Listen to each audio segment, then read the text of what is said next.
the amount of stupidity on part of people and the government is staggering. Actually, I take that back. The government is not stupid. Everything the government does has a purpose.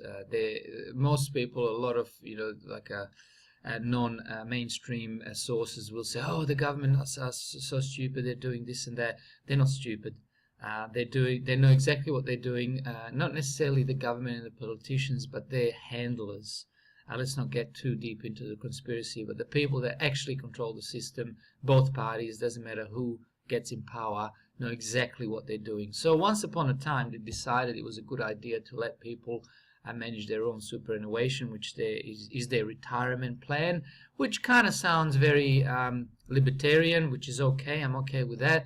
But they also allowed people to borrow against their existing superannuations. As in simple terms, say you have $200,000 in your superannuation, you turn it into self-managed superannuation fund, and then you borrow. So from $200,000, you say borrow another $800,000 and buy a unit or a couple of units, and now they're part of your investment portfolio. You can't be living in them because they're the investment.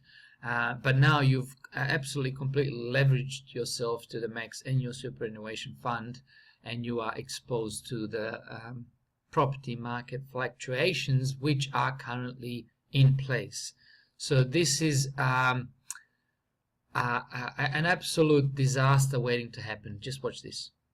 It's a powder keg, and we're all sitting on it. The banks, the investors, everybody. This is going to impact the system really bad. I don't mean to sound alarmist, but just watch.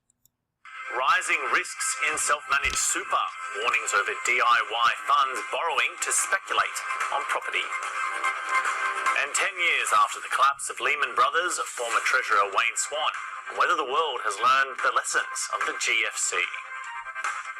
This week marks the 10th anniversary of the collapse of Lehman Brothers Bank in the United States. It was one of the triggers of the global financial crisis, but not every sector ended up a loser. Self-managed funds became the largest growing part of the super system, with a flight of investors stung by a big hit to their savings. But now, as the real estate market cools, there are warnings that borrowing for property could be a ticking time bomb. Here's Andrew Robertson. As global stock markets crashed in 2008, they took the world's retirement savings with them. Investors like Cairns-based Kevin Connolly decided there was a better way. The fund that we were with at the time not only lost that money but charges fees on top, and we thought, well, hey, I think we could do that. Which is what Kevin Connolly and his wife did. After watching their super fund lose thousands of dollars, they started their own self-managed fund.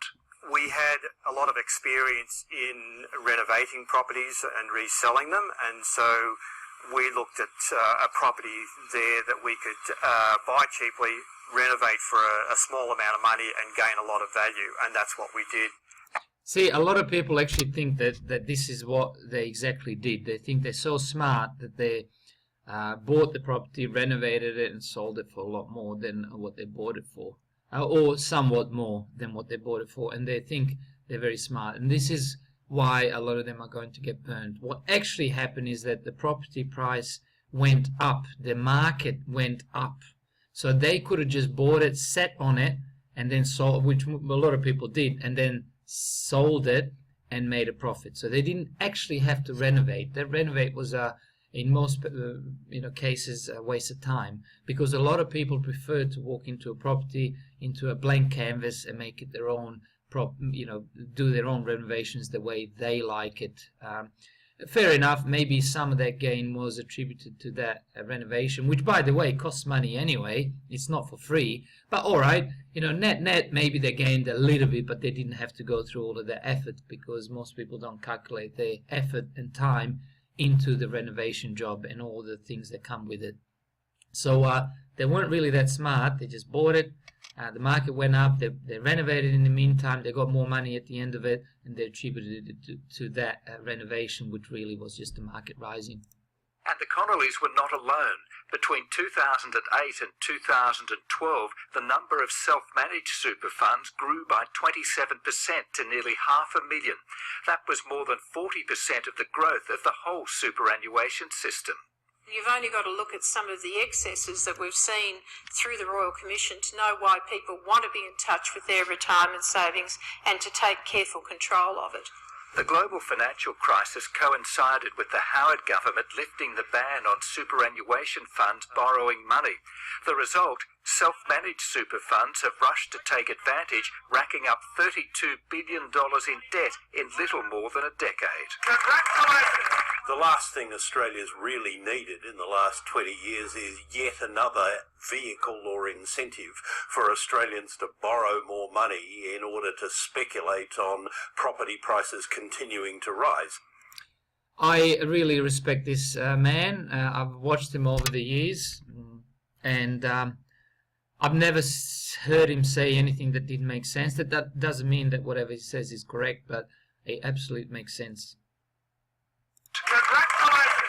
The last thing Australia's really needed in the last 20 years is yet another vehicle or incentive for Australians to borrow more money in order to speculate on property prices continuing to rise. Professor Deborah Ralston has a different view, pointing out that self-managed super is worth $700 billion, which she says puts the $32 billion in borrowing into some sort of perspective. It's around 6% of assets. Of that, about 4% is commercial property and about 2% is residential property. So it's still a very small component. Yeah, but the thing is, although people may have not borrowed too much against, to buy this property, but they used the already funds that they had inside the superannuation to buy property, fair enough. But that just tells you that all this money that was sitting somewhere else that we weren't allowed to, speculate on property on, has now become available, and that's gone into the property, as well as the overseas buyers and investors, read Chinese mostly, and then as well as the interest rates going down, and all of these things combined have made the property go sky high, which is where it is right now, which tells you that once you remove all of these incentives and all of these little changes and all the money that was available to go into the property, rightly or wrongly so, for speculation, has run out, and there's only one way for the market to go. May be true, but interest rates are rising and property prices are falling. You can be an absolute moron and you can still make money. Overlaying that, now, anybody remember seeing these assholes, these sort of people that they got people into something that they had no idea about because, hey, property can never go down, right? I mean, it just tells you this is has all the hallmarks of a bubble. This is what a definition of bubble is. If you've read any books or listened to any serious economists or read the history, this is what it is. This is what it looks like. You can be an absolute moron and you can still make money. overlaying that is the perennial problem of property spruikers trying to persuade people to borrow big to buy and tip their newly acquired, heavily leveraged property into a self-managed super fund. The problem was, and we've seen over the years, that banks lend money when perhaps they shouldn't. A super fund getting a loan to buy a property is very different to you and me borrowing to buy the house that we live in. Super fund borrowing is known as non-recourse, which means if the fund can't pay off the loan, the bank can't go for any other assets, just the property in question.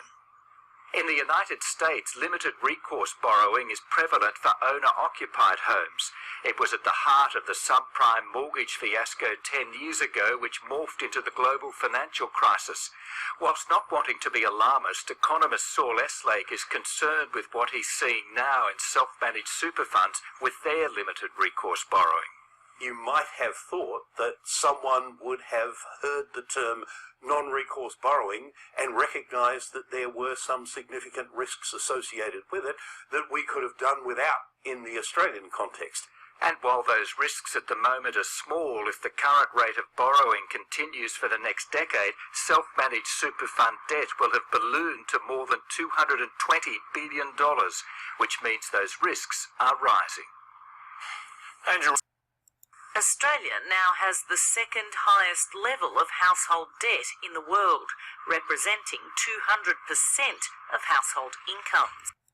I think the biggest risk is that with stagnant wage growth and $120 billion a year of interest-only loans rolling off and people's principal payments going up by as much as 35 to 40%, that there will be some kind of housing default. If that does happen, watch out. You can be an absolute moron and you can still make money. Overlaying that is the perennial.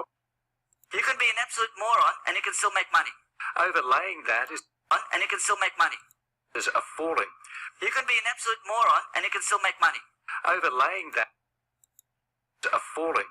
You can be an absolute moron and you can still make money. Overlaying that is the perennial problem of property spruikers trying to persuade people to borrow big to buy and tip their newly acquired, heavily leveraged property into a self-managed super fund. The problem was, and we've seen over the years, that banks lend money when perhaps they shouldn't.